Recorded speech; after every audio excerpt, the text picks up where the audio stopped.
कब्रिस्तान की रात, एक डरावनी कहानी। लखनऊ प्राचीन कौशल राज्य का हिस्सा था। ये भगवान राम की विरासत थी, जिसे उन्होंने अपने भाई लक्ष्मण को समर्पित कर दिया था। इसलिए ऐसे लक्ष्मणवती को लक्ष्मणपुर और लखनपुर के नाम से जाना गया, जो बाद में बदलकर लखनऊ हो गया। पर लखनऊ एक के लिए और फेमस है, जो है इस शहर से जुड़ी भूतिया कहानियाँ।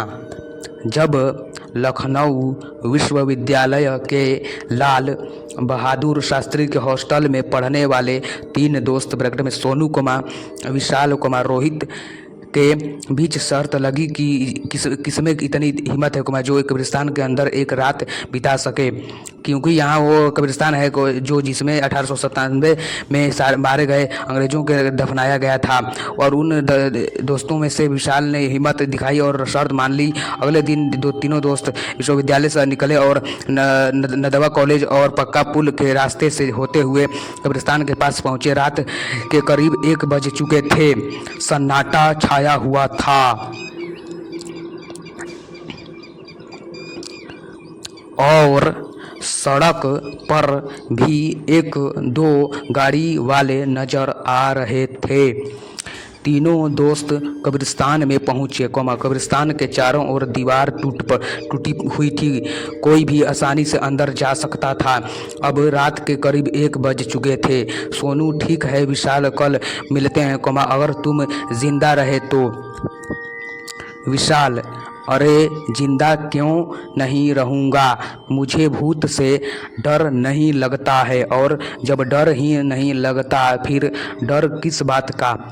इतना कहकर विशाल जोर जोर से हंसने लगा, सोनू और विशाल आपस में बातें कर रहे थे, पर रोहित आसपास की कब्रों को बड़े गौर से देख रहा था और कब्रों के ऊपर लिखे नामों को बारी बारी से पढ़ते हुए बड़बड़ा रहा था। सोनू, रोहित, तू कब्रों को इस तरह से क्यों देख रहा है? यहाँ सारी मुर्दों की लाश है, किसी लड़की की नहीं है। ठरकी इंसान को विशाल, इसका बस चले तो इस लड़की को कब्र से निकालकर बोले, आप बहुत सुंदर लग रही हैं, क्या आप मेरी गर्लफ्रेंड बनोगी? सोनू और विशाल जोर जोर से हंसने लगे थे, जो हंसी पूरे कब्रिस्तान में गूंज रही थी।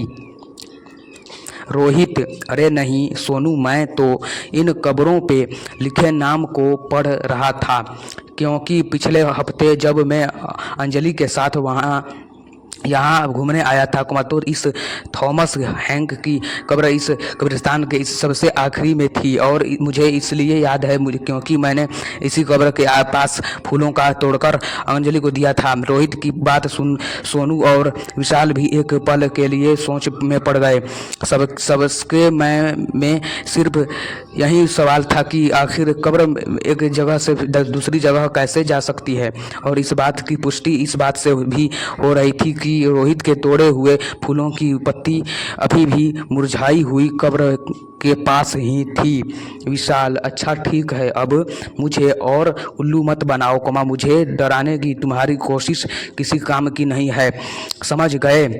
मैं इस कब्रिस्तान से अब कल सुबह में ही आऊँगा, वो भी जिंदा। चलो आ जाओ, अब तुम दोनों मुझे अकेला छोड़ दो।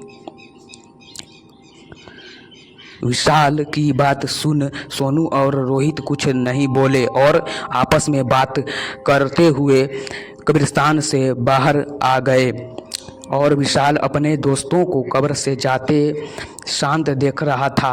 और उनके जाने के बाद विशाल उसी थॉमस हैंक की कब्र के ऊपर बैठ गया और वहीं पर जमी घास को नोचने लगा। उसकी नज़रें पूरे कब्रिस्तान को ताड़ ही रही थी।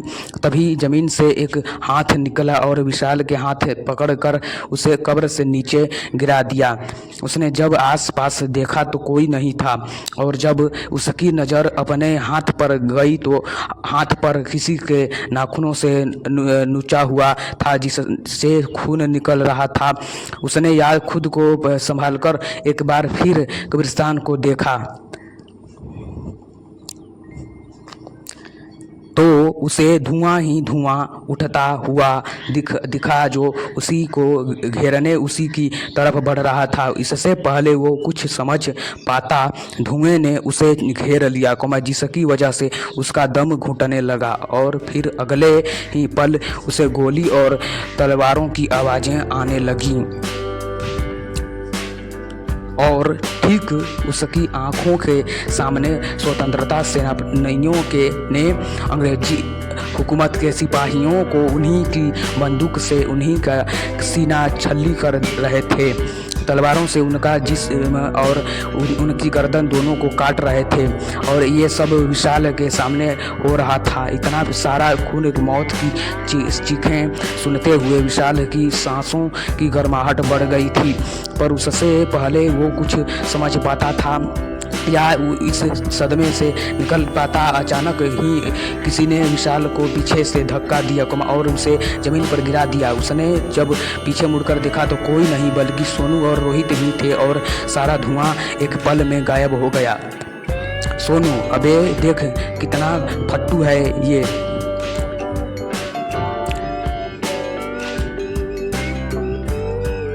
रोहित, अबे जब इतना डर लगता है तो यहाँ अकेले आने के लिए यहाँ नहीं हाँ ही क्यों की करी।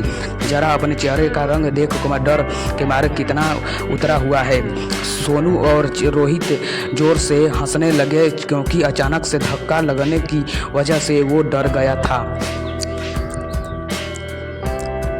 विशाल, बंद करो तुम लोग अपनी ये नौटंकी और चलो यहाँ से, मुझे और नहीं रहना या इस कब्रिस्तान में। तुम्हें अंदाज़ा भी नहीं है मैं अभी क्या देख रहा था। विशाल जानता था कि जो उसने अभी देखा है वो कभी अपने दोस्तों को समझा नहीं पाएगा, इसीलिए झुंझलाता हुआ दोनों में से कहकर बहाकर जाने का हुआ ही था। तभी रोहित ने उसका हाथ पकड़ कर उसे रोक लिया। रोहित, अबे तू अकेला यहाँ चल दिया, चिंता मत कर, तेरे साथ अब हम भी इस कब्रिस्तान में रुकेंगे फिर तो ठीक है ना। विशाल, पर रुकना ही क्यों है, जब से मैं आया हूँ अजीब सी ठंड लग रही है और तुम दोनों के हाथ भी तो बर्फ़ की तरह ठंडे हो चुके हैं। मैं कहता हूँ चलो।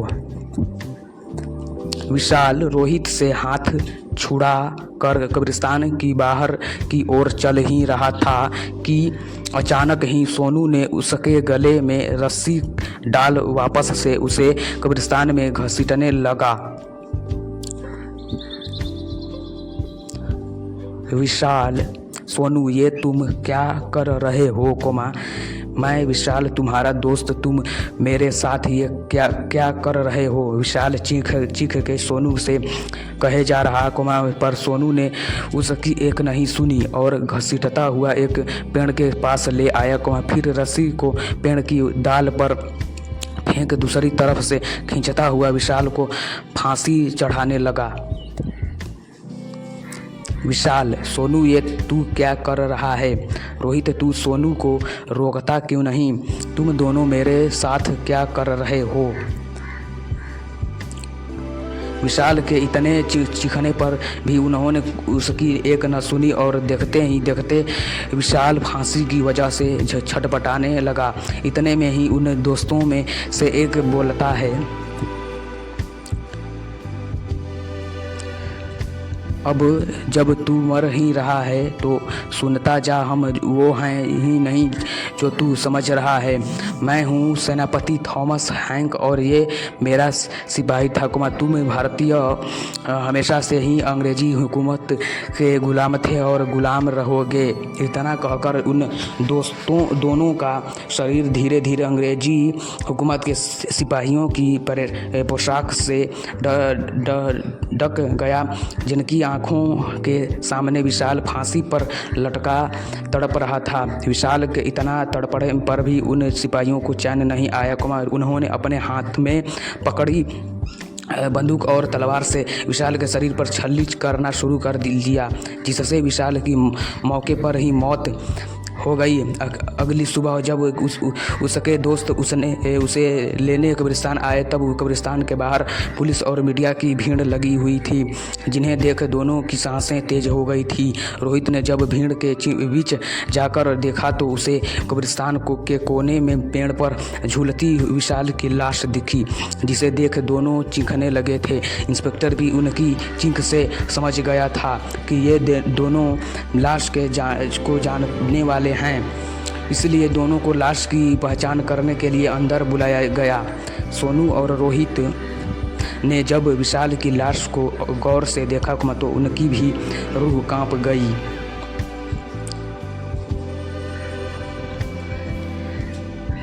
गला जोर से दबने की वजह से विशाल की आंखों की पुतलियां बाहर आ गई थीं। आंखों की जगह 2 काले गड्ढे दिखाई दे रहे थे और नीचे ज़मीन पर खून ही खून बिखरा हुआ था। साथ ही गोलियों के खाली कारतूस भी बिखरे हुए थे, पर विशाल के जिस्म पर कट का एक भी निशान नहीं था। दोनों ने लाशों को पहचान तो लिया था, पर अब ये केस पुलिस को भी समझ नहीं आ रहा था। पर पोस्टमार्टम से ये बात साबित हो चुकी थी, बाहर से भले ही उसके शरीर पर कोई खरोच ना हो, लेकिन अंदर से उसका शरीर गोलियों से छली पड़ा था और अंदर से मांस, नसें, यहाँ तक कि हड्डियाँ भी कटी हुई थी। बहुत जांच पड़ताल के बाद भी केस कभी नहीं सुलझा और कुछ साल बाद सोनू और रोहित की लाश भी उसी रहस्यमयी तरीके से उसी पेड़ पर फांसी पर लटकी मिली।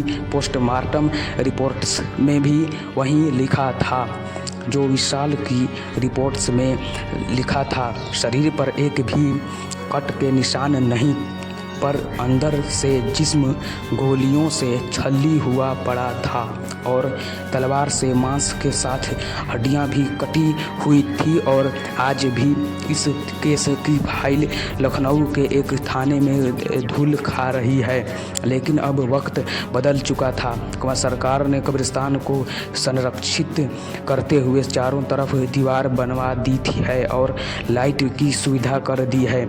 अब ये रोड रात भर चलती है, रोड लाइट रात भर चलती रहती है, लेकिन आज भी तमाशा रोशनी और लाइट के होने के बावजूद लोग उस कब्रिस्तान में जाने से डरते हैं।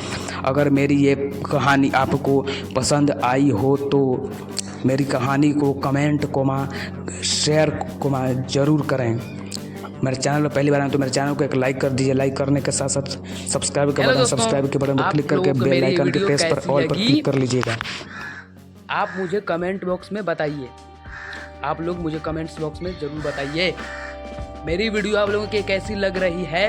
आप मुझे कमेंट्स बॉक्स में ज़रूर बताइएगा, समझे। आप कमेंट्स बॉक्स में बताएंगे तो मैं समझूंगा कि मैं वीडियो बहुत अच्छा बना रहा हूँ आप लोगों के लिए। इसलिए आप मेरी वीडियो को देखिए, एंजॉय करिए, आनंद लीजिए। और मेरी ये वीडियो कैसी लगी प्लीज़ मुझे कमेंट्स बॉक्स में ज़रूर बताइए। अगर मुझे कमेंट्स बॉक्स में आप बताते रहेंगे कि मेरी वीडियो कैसी लग रही है, आगे भी कैसी लगेगी और अब कैसी लग रही है, मेरी वीडियो कैसी चल रही है, आप मेरे चैनल को भी लाइक सब्सक्राइब भी कर लीजिए और लाइक भी करते रहिए। तभी तो आप लोगों को वीडियो ऐसी मिलती रहेगी, आप लोग ऐसे आनंद लेंगे, एंजॉय करेंगे। आप लोग हिंदी स्टोरी वीडियो का देखने का शौकीन है आप लोग, कोई होता है शौकीन ऑडियंस। इसलिए मेरे ऑडियंस में ये कहना चाह रहा हूँ, आप लोगों को मेरी वीडियो देखना पसंद है, सुनना पसंद है, उसको मोटिवेट आप हो जाते हैं, वो आपको पसंद है। आप मेरी वीडियो पर पहली बार आए होंगे तो मेरे वीडियो को एक लाइक कर दीजिएगा। और लाइक भी नहीं करना हो, सिर्फ लाइक करने के साथ साथ चैनल को सब्सक्राइब भी करना होगा। इसलिए मेरे चैनल पर पहली बार आए हैं तो चैनल को भी सब्सक्राइब कर लीजिए और इस वीडियो को भी एक पहले लाइक करिए। उसको लाइक करने के बाद ये जो चैनल का जो आइकन है, आइकन ये बटन, चैनल के सब्सक्राइब का जो बटन है ना, सब्सक्राइब के बटन पर क्लिक करके जो घंटा का बेल नोटिफिकेशन ऑन होता है उस पर प्रेस कर दीजिएगा। बस प्रेस कर देंगे तो वीडियो का नोटिफिकेशन, हर वीडियो का नोटिफिकेशन आपको जल्दी से जल्दी मिल जाएगी।